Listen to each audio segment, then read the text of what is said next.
외신 브리핑으로 이어가겠습니다. 신민영입니다. 뉴욕 증시는 미국의 6월 고용 지표가 기대보다 양호했던 데 힘입어서 강세를 이어갔습니다. 노동부가 발표한 미국 6월 실업률이 전월의 13.3%에서 11월 11.1%로 하락하는 등 고용이 시장의 기대보다 훨씬 줄었습니다. 신규 고용도 480만 명 증가했습니다. 시장의 예상치였던 290만 명을 훌쩍 뛰어넘었고요. 6월 노동시장 참가율도 61.5%로 전월보다 0.7%포인트 상승했습니다.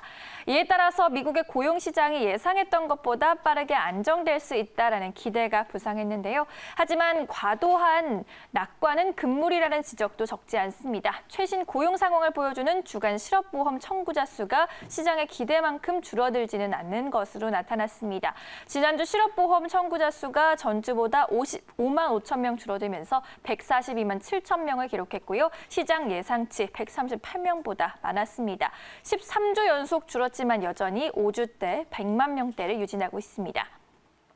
뿐만 아니라 미국에서 코로나19 확진자 수가 다시금 폭발적으로 증가하는 상황이어서 안심하기는 이릅니다. 전일 하루 동안에도 또 신규 확진자가 5만 명을 상회하면서 사상 최고치를 다시 썼고요. 최근 7일 연속으로 일일 확진자가 4만 명을 넘었습니다. 특히 이번 주 독립기념일이 공포의 연휴가 될 수 있다는 우려가 커지고 있습니다. 미국 독립기념일은 4일이고요. 3일이 대체휴일인데요. 지난 메모리얼 데이 때처럼 연휴를 맞아서 미국인들이 각종 행사에 참석하거나 여행지로 몰릴 수 있어서 사회적 거리 두기가 제대로 지켜지지 않을 것이라는 관측이 나오고 있고요. 이처럼 코로나19 신규 확진자가 급속도로 늘어날 경우 실업률을 포함한 각종 경제 지표가 또다시 악화할 수 있다는 걱정입니다. 다음으로 미중 갈등 상황도 다뤄봐야 할 것 같습니다. 미국 상원이 하원에 이어서 중국의 홍콩 국가보안법 제정에 응징하기 위한 홍콩 자치법을 통과시켰습니다. 이제 법안은 트럼프 대통령의 서명만 남겨놓게 됐는데요. 월스트리트저널의 보도에 따르면 상원은 현지 시간 2일 홍콩의 자치권을 위협한 중국 관료나 이들과 거래하는 법인이나 은행을 제재한다는 내용의 최종 법안을 만장일치로 가결했습니다. 하원 역시 전날 이 법안을 이견 없이 통과시켰는데요. 중국의 전인대 상무위원회는 지난달 30일 홍콩 보안법을 만장일치로 가결했었습니다. 전인대는 5월 말 회의에서 이 법안의 초안을 통과시켰는데요. 이 법은 홍콩 내 반정부 활동 단속과 처벌 강화를 골자로 합니다.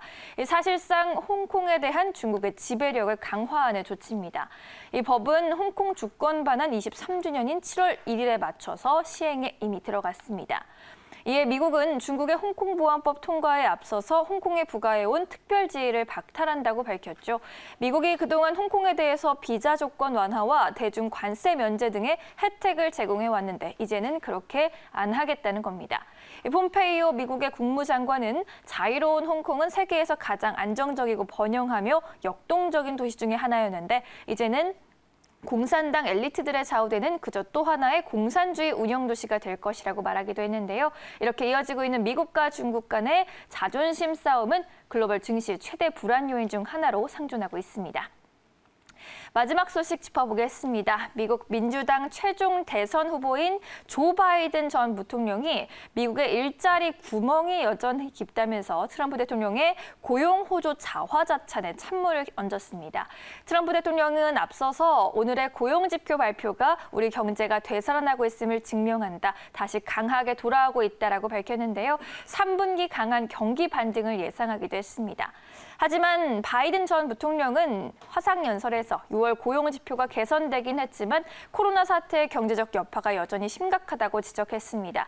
그는 대통령이 이 나라에 무슨 일이 벌어지고 있는 건지 직시할 때까지 위험에 처해 있을 것이라면서 오늘 소식은 긍정적이지만 분명히 하자 우리는 여전히 깊고 깊은 일자리 구멍에 빠져 있고 트럼프의 형편없는 엉망진창 코로나 대응 때문이다라고 말했습니다.